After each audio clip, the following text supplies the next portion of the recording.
2025 আদালতে আমি নৈনন্দিন জীৱনত ব্যৱহাৰ কৰা পানীৰ বিষয়ে একৰণ ক'বলৈ ওলাইছো। হিন্দীত এটা বাক্য আছে, জল হে তো কাল হে।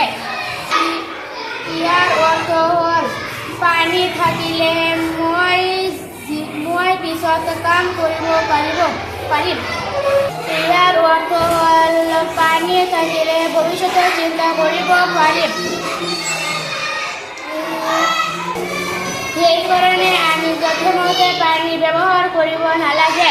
যেনে গা ধুওঁতে যিমানখিনি পানী লাগে সিমানখিনি পানী চেঞ্জ কৰিব লাগে।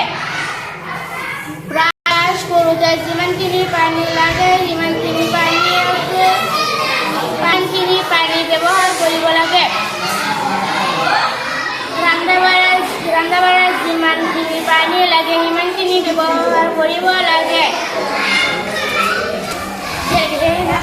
সেয়েহে আমি সতৰ্কতা ল'ব লাগে যে সেইবাবে যথেমতে পানী খৰচ কৰিব নালাগে। এইখিনি কৈ মই সামৰি মাৰিলোঁ। ধন্যবাদ।